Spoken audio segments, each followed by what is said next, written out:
a revelation that would change the destiny of humanity. Imagine witnessing the moment when God tears the veil between heaven and earth and chooses only one man to write down the greatest secret in history. Have you ever wondered why, out of the 66 books of the Bible, Isaiah is considered the most extraordinary? Why he is called the evangelist of the Old Testament? What is it about his words that made even Jesus quote him more than any other prophet? Today you are going to discover something that will forever change the way you read the Bible. Get ready, because what you're about to hear is not just history, it's a secret code reserved for our generation. A book that foretold the virgin birth 700 years in advance, that described the crucifixion with terrifying precision before crosses even existed, and that painted the most accurate portrait of the Messiah. This content is free, but the impact it can have on your life is profound. If this message touched your heart, return it with a simple gesture. Subscribe to the channel and turn on notifications. This helps us keep spreading the word every day. And what if I told you that Isaiah didn't just speak about the past, but brought direct messages for our generation, with warnings and promises being fulfilled before our very eyes? Do you know why Isaiah is called the fifth gospel? Because it contains 66 chapters, just like the 66 books of the Bible. The first 39 speak of judgment, like the Old Testament, and the last 27 of hope, like the New Testament. Coincidence? Impossible. What you are about to discover will take your breath away, because Isaiah holds prophecies so accurate, so impossible to predict, that skeptics have searched for answers for centuries and failed every time. Get ready for a journey that will transform your faith, because by the end of this story, you will never see the Bible the same way again. That year, Jerusalem was shrouded in shadows. The death of King Uzziah had cast a deep wave of fear and insecurity across the entire kingdom of Judah. In the streets, panic flowed like water, silent, yet visible in the eyes of every person. The king had ruled for 52 long years, bringing prosperity and safety, but now his death seemed to announce a dark and uncertain time. Isaiah, a young priest from an honored lineage, watched it all with growing concern. He had grown up hearing stories of God's greatness, witnessing the temple rituals since childhood, but now it seemed Jerusalem had lost its way. Corruption and idolatry had begun to seep into the very heart of the holy city. Nobles and priests, who were meant to be examples of righteousness, now sought only their own gain. Isaiah felt deeply troubled. Sitting in a small chamber near the temple, Isaiah meditated in silence. The wind howled, slamming the windows with force, as if warning of what was to come. He felt that something was about to change drastically, though he couldn't say exactly what. His heart was restless, filled with a mix of fear and anticipation. Suddenly, the door burst open, shattering the silence. "Brother Isaiah! Brother Isaiah!" shouted Jeremiah, his close friend. "Have you heard the news? The borders are under threat. The Assyrians are marching against us. They say with Uzziah dead, we are easy prey." Isaiah took a deep breath before answering. "And our people, Jeremiah, how are they reacting?" Jeremiah lowered his head, dejected, desperate, lost. "Some speak of forming alliances with nations that worship other gods." Isaiah's expression grew even darker. "Jeremiah, our salvation does not lie in human alliances. We must return to the God of our fathers." Jeremiah looked deeply into Isaiah's eyes.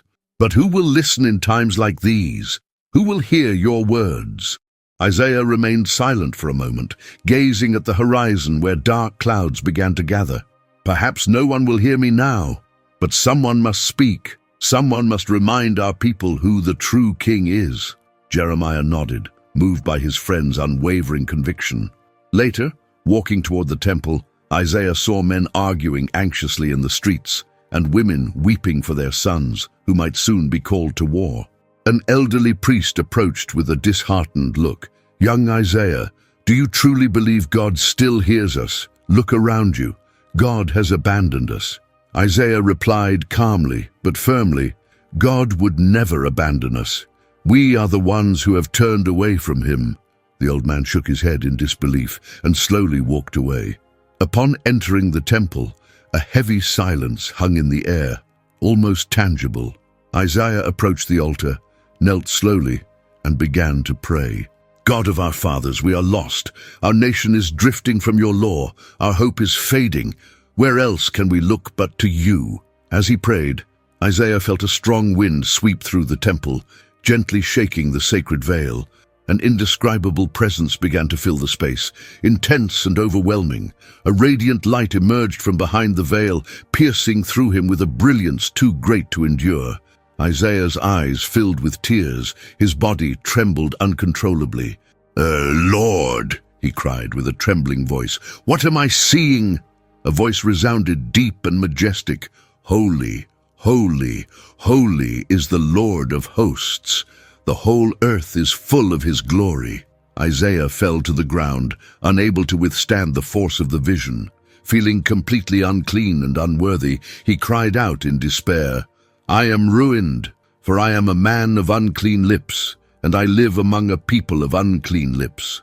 And my eyes have seen the King, the Lord of hosts." A celestial being swiftly flew to the altar, taking a burning coal with tongs. Isaiah felt his heart pounding. The being approached with calm and mercy, reaching out the coal toward the young priest's lips. "Do not fear, Isaiah," the celestial being said in a gentle yet firm voice. "This coal has touched your lips. Your guilt is taken away. Your sin is forgiven." The pain Isaiah felt was deep, burning, but liberating. Then the divine voice echoed again throughout the temple. "Whom shall I send? Who will go for us?" Isaiah slowly raised his head. Even knowing the trials he would face, he felt compelled to answer. With resolve, he lifted his voice. "Here I am, Lord. Send me."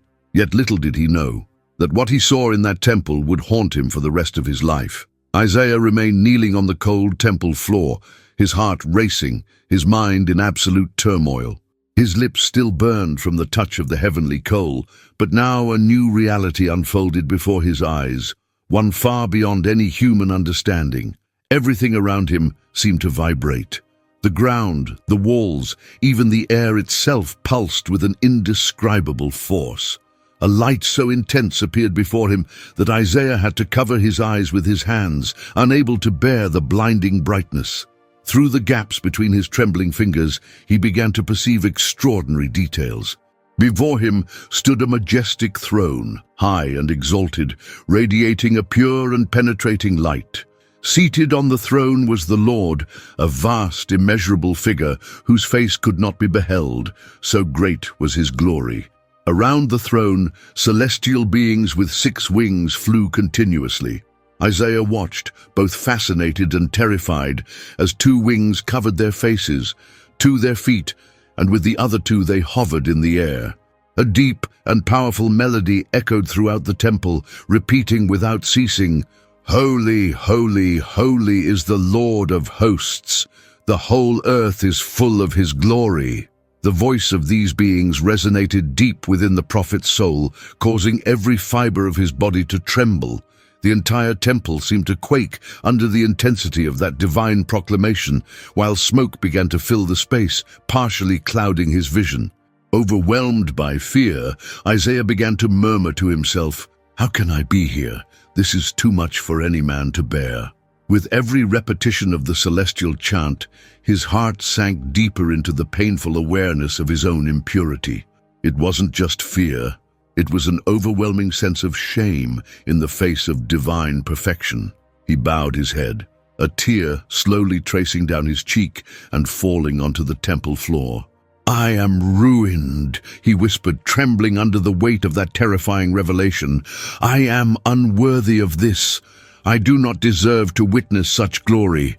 I am a man of unclean lips, and I live among a people of unclean lips." Isaiah pressed his hands to his chest, trying to ease the suffocating weight pressing down on him. His breathing grew difficult, his body weakening under the magnitude of the vision. "Why have you brought me here, Lord?" he groaned, feeling completely unable to withstand such holiness. As he remained kneeling, the voice that echoed throughout the temple seemed to intensify even more. The young priest realized that the very foundations of the temple were trembling beneath the force of the celestial proclamation. Isaiah began to sob deeply, recognizing the gravity of his own condition before the perfect holiness that surrounded him. "There is no salvation for me here," he whispered, desperate. "I am before the living God.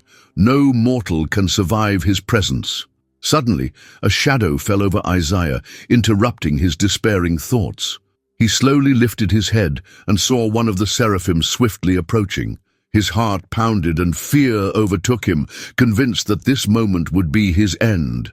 The celestial being held something in his hands. Isaiah tried to identify it, and his heart nearly stopped when he realized what it was: a burning coal taken directly from the heavenly altar. The searing glow of the ember seemed to light up the entire temple, casting dancing shadows on the smoke-filled walls. The celestial being came closer, his piercing eyes fixed on the trembling prophet.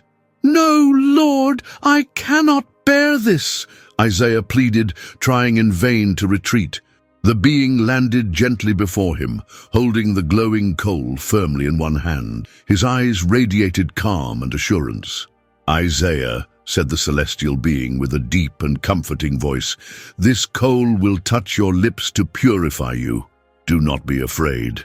Before Isaiah could react, he felt the searing heat of the coal touch his lips. The intense pain was mixed with an indescribable sense of relief and cleansing. He cried out, not from the physical pain, but from the overwhelming shock. The celestial being smiled gently as he withdrew the coal from Isaiah's lips.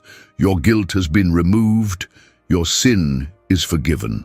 Still stunned by the intensity of the moment, Isaiah slowly lifted his eyes to the glorious throne before him.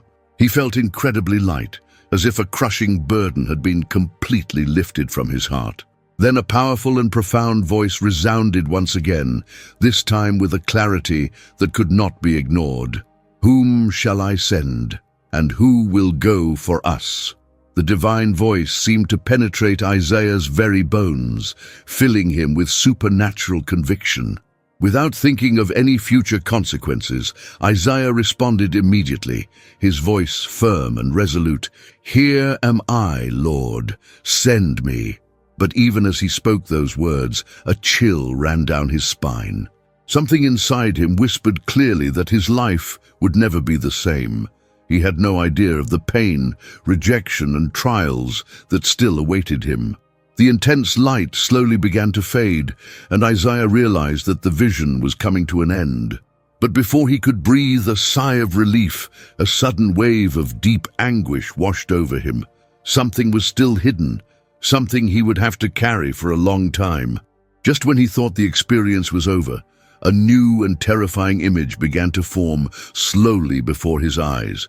And when Isaiah thought he would die, something completely unexpected happened.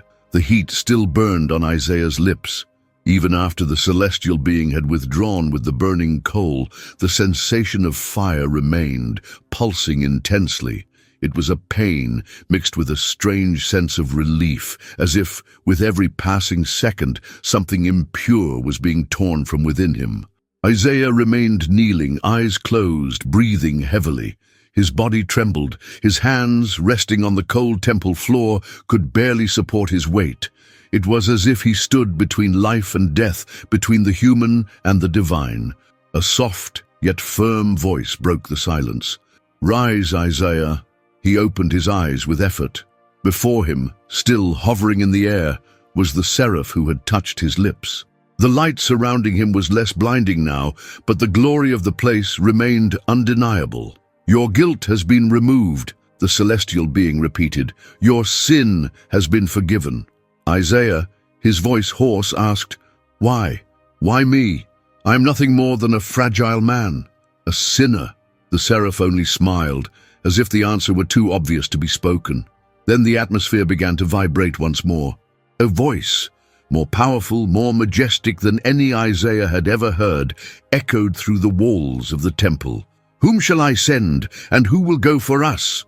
Isaiah felt his heart stop for a moment. The question seemed to float in the air, awaiting a response, as if the universe itself waited on the decision of a single man.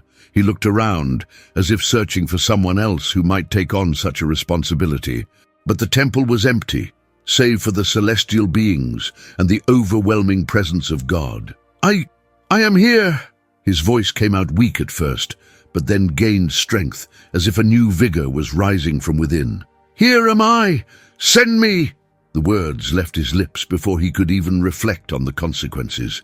It was an impulse, a deep inner certainty, a response not born of the mind, but of the soul. For a brief moment, silence fell. Not even the seraphim sang. Only the sound of Isaiah's heavy breathing filled the air. Suddenly, the light around the throne grew brighter. It was as if heaven itself was responding to his answer. The celestial being before him drew closer once more, looking him in the eyes with a gaze that held both compassion and solemnity. "Then listen carefully, Isaiah," he said. "The path you have chosen will not be easy. Your words will be like hammers breaking stone, but they will strike hearts of stone. You will speak to the people, but they will shut their ears. You will prophesy, but they will not believe." Isaiah furrowed his brow, confused. "Lord, how long will this go on? Until when will they not listen?" The answer came like thunder, rumbling through the temple walls. "Until the cities lie ruined and without inhabitant, until the houses are deserted and the fields desolate, until the Lord drives the people far away, and the land is left utterly forsaken." Isaiah's blood ran cold. His hands began to tremble again. He sensed that the mission was far greater, far heavier than he had ever imagined. The celestial being then made a gesture toward him. "But Isaiah, even in the midst of destruction, a remnant will remain, a stump, a holy seed will survive." Isaiah took a deep breath, trying to absorb it all. He felt small, powerless, yet at the same time a new fire began to burn in his chest. A fire that no rejection, no pain, and no future suffering could extinguish. Still on his knees, he closed his eyes for a moment, preparing himself spiritually for what was to come. When he opened his eyes again, the temple seemed to have returned to normal. There was no more smoke, no visible seraphim, no radiant light. But Isaiah knew his life would never be the same. He stood slowly, looking toward the altar with a mixture of awe and reverence. As he stepped out of the temple, the first rays of sunlight pierced through the clouds, as if the heavens were whispering to him, "This is only the beginning." Isaiah took a few steps outside and, looking toward the city, saw the people going about their routines, completely unaware of the supernatural experience he had just lived. Jeremiah, his friend, spotted him from afar and ran to him. "Isaiah, where were you? You look different." Isaiah, his eyes still glowing with emotion, simply smiled, took a deep breath and replied, "Jeremiah, I believe God has given me a mission." Jeremiah stared at him, startled. "What kind of mission?" Isaiah looked to the horizon, his expression serious. "A mission that will hurt more than I can imagine," he answered without hesitation, unaware of just how painful his mission would truly be. Before we continue, we ask for your support. Subscribe to the channel and leave a like to help us keep bringing deep Bible stories like Isaiah's to more and more hearts. Now, let's continue with the journey of this prophet who saw the future through eyes of faith. Isaiah walked slowly through the streets of Jerusalem, feeling the weight of the mission he had just received. Each step seemed to carry the echo of the divine voice still ringing in his mind. "Go and tell this people." But what God had said afterward left the young prophet with a heavy heart. "Jeremiah," said Isaiah, calling out to his friend as he approached a small square where some men were arguing about politics and war. "I need to tell you something." Jeremiah turned quickly. "You're still not yourself, Isaiah. Ever since that morning in the temple, your eyes have changed. What happened?" Isaiah took a deep breath, as if drawing courage from the depths of his soul. "God called me, but..." He hesitated for a moment. "He also revealed to me that the people will not listen to me." "What do you mean?" asked Jeremiah, frowning. God said they will have ears, but not hear, eyes, but not see. Their hearts will become hardened. Jeremiah fell silent for a few seconds, as if trying to process what he had just heard. So, you're saying God is sending you to preach, already knowing that no one will listen? Exactly, Isaiah replied, his gaze sorrowful. My mission is to proclaim, Jeremiah, even if no one wants to hear. His friend ran a hand through his hair, confused. That makes no sense, Isaiah. Why would God do that? Isaiah sighed deeply. Because even in the midst of rejection, there is a greater purpose. A remnant will be saved. A holy seed will remain. The two walked in silence until they reached the entrance of the marketplace. There, Isaiah saw a group of religious leaders, the same ones he had seen many times in the temple. Approaching cautiously, Isaiah raised his voice. O people of Jerusalem, thus says the Lord, listen closely, but do not understand. Look clearly, but do not perceive. Some men stopped to listen. Others simply shook their heads, laughing with disdain. Another prophet with words of doom, one of them muttered. We don't need prophets, we need soldiers, shouted another. Isaiah, his gaze fixed and full of determination, continued, Harden the hearts of this people, O Lord. Shut their ears, blind their eyes, until the cities lie in ruins, until the fields are laid waste. Silence fell over the square for a few seconds, but soon laughter and insults began again. Go away, Isaiah, shouted an elderly man. We don't need your threats. Jeremiah approached his friend, grabbing him by the arm. Let's go, Isaiah. They're not ready to listen. As they walked away, Isaiah suddenly stopped and looked back. Something inside him told him that this initial rejection was only the beginning of a long and painful road. That night, back in his small home, Isaiah knelt and prayed, Lord, how long? How long will I preach and not be heard? How long will I watch my people drift further and further from you? The answer came as a deep whisper in his mind. Until the land is devastated, until chaos covers the cities, until only a burned stump remains. But from that stump, life will rise again. Isaiah slowly opened his eyes, feeling a mix of fear and hope. Days later, the news began to arrive. Enemy troops advancing, hunger, injustice rising in the streets. The words Isaiah had prophesied were beginning to come true before his very eyes. And still, the people remained indifferent. One morning, while passing through the marketplace, Isaiah heard a group of women weeping. Another village was destroyed, one of them lamented. Isaiah clenched his fists. They must hear, they must understand, he muttered to himself. Jeremiah appeared from around a corner. Isaiah, are you going to keep going? Until my last breath, he answered, resolute. Isaiah knew his journey would be marked by pain, rejection, and solitude. But something inside him told him that God's purpose was greater than he could possibly understand at that moment. But the greatest revelation of all was still to come. Days in Jerusalem had become more tense. Each morning brought bad news, battles lost, failed political alliances, hunger in nearby villages. Isaiah walked the streets, observing the weary faces of his people. He knew his mission was to proclaim, even if no one listened, but that didn't lessen the weight in his heart. One cloudy afternoon, Isaiah was summoned to the royal palace. King Ahaz, now on the throne, appeared insecure, hesitant, and overcome with fear. The threat of invasion from the kingdoms of Israel and Syria had driven the monarch into panic. Upon entering the throne room, Isaiah immediately sensed the tension. Armed guards, murmuring advisors, pale faces filled with worry.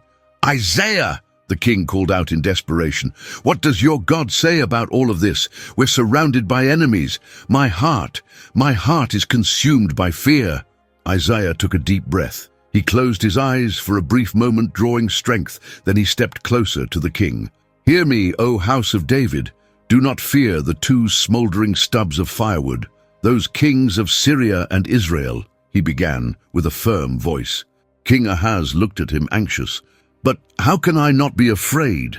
They are already at our gates. Isaiah remained unmoved. God will give you a sign, something that will prove he is still in control. He paused briefly and looked straight into the king's eyes. "Behold, the virgin shall conceive and bear a son, and shall call his name Emmanuel." A heavy silence fell over the room. "What?" asked Ahaz, visibly confused. "A virgin conceiving? That's impossible." The advisors around him began to murmur, exchanging doubtful glances. "This makes no sense," whispered one. "Isaiah, you speak in riddles," said another, irritated.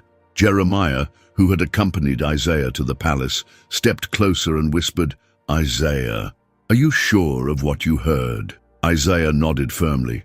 "Absolutely." While the men in the room questioned, laughed, and mocked the prophecy, Isaiah stood still. His gaze was fixed on something far beyond human understanding.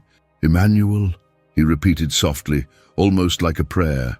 As they left the palace, Jeremiah walked beside Isaiah, still stunned. "A virgin? How can that happen?" Isaiah stopped and turned to his friend. "I don't know, Jeremiah. I don't understand how. But I know this is what God revealed, and I know that one day that child will be born." "But the people," Jeremiah insisted, "they hardly believe what you already say. How can they possibly accept something like this?" Isaiah looked up at the sky, now covered in gray clouds. "I don't understand it all either, my friend, but I know I must speak," face with both hands. "Why, Lord? Why does this man endure all of this without complaint? Why doesn't he defend himself?" he cried in despair. He recalled the trials he had seen in Jerusalem, men screaming, struggling for their lives before the judges.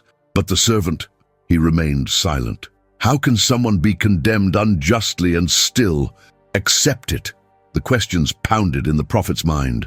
In another quick vision, Isaiah saw the servant's body being taken down from that wooden structure. A man gently wrapped him in a cloth, carried him to a new tomb carved into rock. He was assigned a grave with the wicked and with the rich in his death, Isaiah murmured, shocked by the accuracy of the images. The tears returned, now heavier. "It makes no sense!" he shouted, rising abruptly and knocking over scrolls and inkwells. "Why an innocent man? Why must someone so pure suffer like this?" Jeremiah, hearing the shouting, rushed into the room. "Isaiah, what's happening?" Isaiah, with bloodshot eyes and ink-stained cheeks, answered between sobs. "I saw it. I saw every detail. The suffering, the beatings, the nails, the humiliation, the death." Jeremiah remained silent for a moment, stunned. "But why?" he finally asked. Isaiah looked at his friend, his eyes filled with pain and awe. "Jeremiah," he said, his voice low but firm, "it wasn't for his sins. It was for ours. All the guilt, all the pain that was ours was laid upon him." His friend stepped back, as if trying to process those words. "But Isaiah," he stammered, "this is too cruel. No one would do that for a people who rejected him." Isaiah slowly nodded. "No one, except someone sent directly by God, someone with a purpose far beyond our understanding." Silence filled the room. The two stood there motionless, immersed in the weight of that revelation. Isaiah picked up the scroll again and continued to write, even as his hand trembled, though he had done no violence, nor was any deceit in his mouth. He knew that no matter how much pain these words carried, they had to be written. They were words that would outlive generations. Yet as he immersed himself in the images of suffering, something new began to appear at the end of the vision. Something Isaiah could not yet fully grasp, but that left him even more unsettled. He saw a light, something beyond death, a detail that should not exist, something that defied all logic of what he had just witnessed. Isaiah stopped writing, took a deep breath, and whispered to himself with a dazed look, "This is impossible." Isaiah realized he was not just describing suffering, but something unimaginable. Isaiah remained motionless, his eyes fixed on the scroll, his hand still trembling over the wooden table. The images of the servant's suffering, humiliation, and death were far too vivid in his memory, as if he had been present in every moment, feeling every blow, every tear, every muffled groan. But now, something new, something that defied all human logic, began to take shape in his mind. As he tried to finish writing the final lines about the servant's death, a sudden light invaded his vision. It was no ordinary light. It was intense, almost blinding. Isaiah instinctively closed his eyes, yet the scene unfolding before him remained clear, astonishingly clear. He saw the same servant, now alive. "No, this can't be," he whispered, his voice choked. Isaiah opened his eyes wide, as if to erase the vision, but when he closed them again, the image persisted. The servant, the one he had just seen beaten, pierced, dead, was now standing. His face was serene, his eyes full of life. The scars of suffering were still there, but something else had taken their place. Something Isaiah couldn't name, but it made him tremble. A soft voice, like a divine whisper, echoed within him. After the anguish of his soul, he will see the light and be satisfied. Isaiah felt the ground shift beneath his feet. Light? Satisfied? After such suffering? He murmured, covering his face with his hands, trying to contain the storm of emotions. He abruptly rose from the table and began pacing the room. "This is impossible," he repeated. "No one returns from death. No one—" The sound of the door opening interrupted his thoughts. Jeremiah entered, out of breath. "Isaiah! Rumors are spreading. People are gathering, demanding that you stop speaking. They say your words are disturbing everyone." Isaiah, eyes fixed on the floor, responded in a low voice. "Jeremiah, what I've just seen, even I can barely believe it." "What?" Jeremiah stepped closer. Isaiah took a deep breath, as if struggling to organize his thoughts. "I saw life after death. I saw the servant, the one who was crushed, pierced. I saw him standing alive, as if death itself had been defeated." Jeremiah stepped back, startled. "Isaiah, that's impossible." "I know," the prophet replied, tears falling slowly. "But I saw it with these eyes." Isaiah walked to his table, picked up the scroll, and with still trembling hands began to write once more. "And it pleased the Lord to crush him, causing him to suffer. And when he makes his soul an offering for sin, he will see his offspring. He will prolong his days, and the will of the Lord will prosper in his hand." He paused for a moment, reflecting on every word he was writing. "He will prolong his days," he repeated, trying to understand. "Does that mean he will live even after being crushed?" Jeremiah, still in shock, sat down beside him. "Isaiah, do you realize what you're saying? You're writing that a man, a real man, will die and then live again." Isaiah nodded slowly. "That's exactly it. And more." He looked at his friend, his eyes full of awe. "He won't just live again. He will see the reward for his suffering. He will witness the fruit of his sacrifice, as if death didn't have the final word over him." Silence filled the room. Isaiah knew that revealing this to the people would bring even more mockery, more rejection, more pain. Who would believe in a resurrection? Who would accept such an outrageous prophecy? He closed his eyes, took a deep breath, and, still on his knees, whispered a prayer. "Lord, I'm standing at the edge of something my mind cannot grasp. I need understanding. I need your strength." In that moment, as the wind blew gently through the half-open window, Isaiah felt a new conviction begin to grow in his heart. Something great, something too revolutionary to comprehend alone, was being written through his hands. Isaiah knew he was standing at the edge of something far too revolutionary to understand alone. The days in Jerusalem remained heavy, as if the very air carried the weight of Isaiah's prophecies. Each message he announced seemed to tear away a bit more of the people's hope. War, famine, judgment, suffering, everything was unfolding just as he had declared.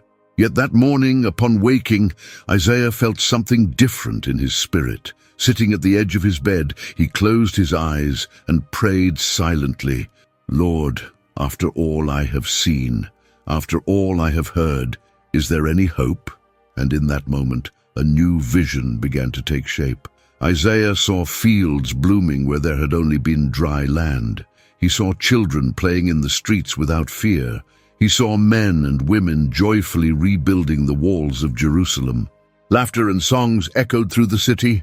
A gentle voice, almost like a whisper, filled the air.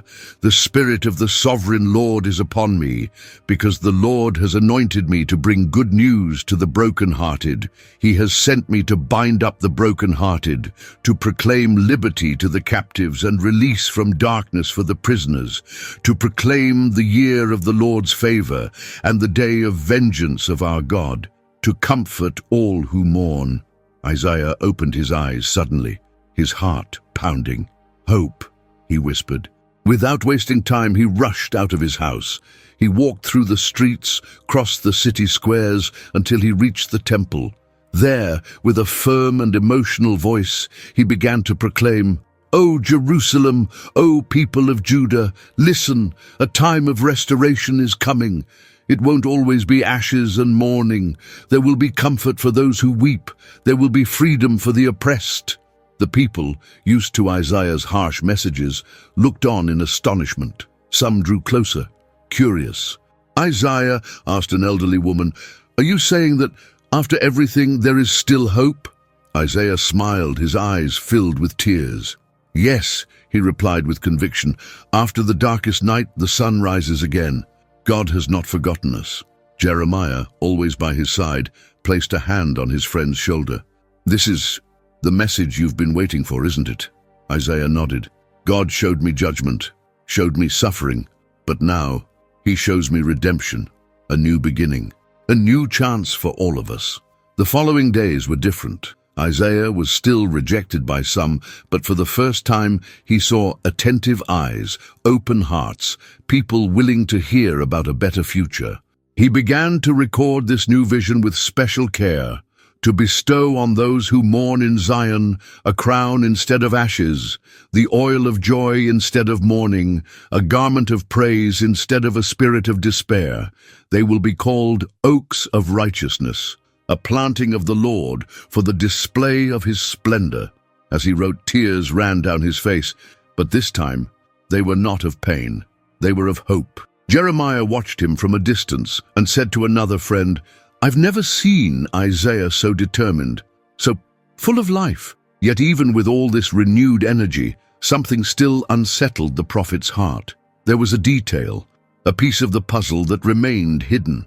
As much as he spoke of restoration and hope, Isaiah felt that the final purpose, the deepest answer to all the visions, had not yet been fully revealed. That night, as the cold wind rustled the curtains in his home, Isaiah knelt once again, alone. "Lord, you have shown me the pain, the judgment, the redemption, but I feel there is more, much more, something that ties it all together, something that will give meaning to every word I've written." He remained there for hours, waiting in silence. Fatigue overcame him, and Isaiah fell asleep right there on the floor. But in his dreams, a new light began to rise on the horizon of his mind. Something great, terrifying, and at the same time, glorious. But the final revelation, the true answer to the question, why is the book of Isaiah the most astonishing in the Bible, was still to come. Isaiah awoke still on his knees, his face resting on the stone floor. The dawn slowly crept into his small home, casting golden beams of light through the cracks in the window.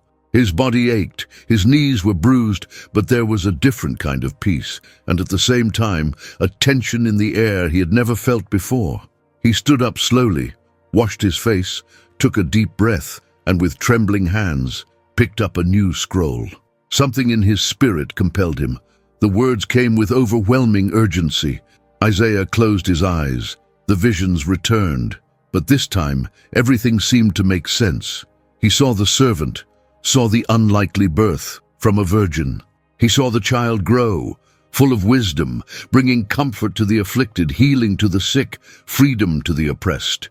He also saw the scorn, the betrayal, the suffering, the death, and then life emerging where there had only been death. Isaiah opened his eyes, tears streaming down his face. "My God," he whispered, voice breaking, "everything points to him. Everything I saw, every word I declared. It's about one single man, one single Savior, Jeremiah rushed into the room, calling out to him, "Isaiah, are you okay? You look pale." Isaiah looked at him with eyes shining, as if seeing beyond what human eyes could perceive. "Jeremiah, I understand now. I finally understand." "Understand what?" Isaiah took a deep breath and answered, a mix of emotion and awe in his voice. "All the visions, every word of judgment, every promise of redemption, every image of suffering and glory, it all points to the Messiah, the servant, Emmanuel, the Prince of Peace. They are all him, one man, one plan, one Savior." Jeremiah stood in silence, stunned. "But, Isaiah, how can that be? You're speaking of things that will happen centuries from now. How can you be so certain?" Isaiah picked up the scroll and, with a firm voice, recited, "He shall see the fruit of the travail of his soul and be satisfied. By his knowledge, my righteous servant shall justify many, for he shall bear their iniquities." The prophet set down the pen, his eyes brimming with tears as he looked at his friend. "I am writing the gospel itself, even before it happens." Jeremiah dropped into a seat, speechless. "This is unbelievable," he muttered. Isaiah continued, "The nations will see him. Kings will shut their mouths because of him. He will be exalted, lifted up, and greatly glorified. But before that, he will be rejected, pierced, crushed for us." Isaiah rose, walked to the window, and gazed at the horizon. "I don't understand all the details, Jeremiah, but I know one thing. One day, when this servant comes, he will fulfill everything God has shown me, every word, every tear, every promise." His friend, still in shock, asked in a low voice, "And the people, Isaiah, will they believe?" Isaiah smiled, his expression a blend of pain and hope. "Some will, others won't. But when it all happens, when every prophecy is fulfilled, the whole world will know." He closed his eyes, breathed deeply, and with his gaze fixed on the heavens, declared aloud, "For the Lord of hosts has spoken, and his word never fails." At that moment, a deep certainty filled Isaiah's heart. He had been chosen to record the greatest plan in the history of humanity, a plan that would only be fully understood centuries later, but which was beginning right there, in each line, in every prophecy flowing from his mouth. And now, as he finished writing, Isaiah set down the pen, took a deep breath, and smiled with tear-filled eyes. "And now, do you understand why the book of Isaiah is the most astonishing book in the Bible? The revelation might just shock you. When Isaiah finished his prophecies, he may not have fully grasped the magnitude of what he was leaving to the world. He was just a man, with his doubts, his fears, his tears, but also with a courage that few possess. A man who chose to obey, even when everyone around him rejected him. A man who, even without fully understanding, kept writing, kept speaking, kept prophesying. Today, when we look at the pages of the book of Isaiah, we don't see mere ancient texts or poetic words. We see a prophetic map, a timeline stretching across centuries, pointing directly to the coming of the Messiah, Jesus Christ. Every detail described, from the virgin birth to the brutal suffering, from rejection to resurrection, was fulfilled with a precision that defies all human logic. And what about the prophecies yet to be fulfilled? Isaiah also spoke of the second coming, the glorious return, a kingdom of eternal peace where there will be no more death, nor sorrow, nor crying, nor pain. Isaiah 25:8. Isaiah's words are an invitation, a call for you to choose to trust just as he did, even in the face of rejection, to proclaim hope, even amid crisis, to believe in God's promises, even when everything around you screams the opposite. If Isaiah, centuries before Christ, could see so clearly what we would only come to understand much later, imagine what God can still reveal to you today. And so, the question that echoes into our time is simple yet powerful. What about you? Are you ready to live with the same faith and courage as Isaiah? Are you ready to believe that just as every word from that time was fulfilled, God's promises for your life will also come true? The book of Isaiah is not just history. It is living testimony that God speaks, and when he speaks, nothing can stop his word from being fulfilled. Rise, believe, proclaim, because the same God who called Isaiah is calling you today. If you enjoyed this story, 2 more videos featuring equally inspiring biblical characters will now appear on your screen. Click, watch, subscribe to the channel, and leave a like. May God speak to you, just as he spoke to Isaiah, in the most unexpected moments.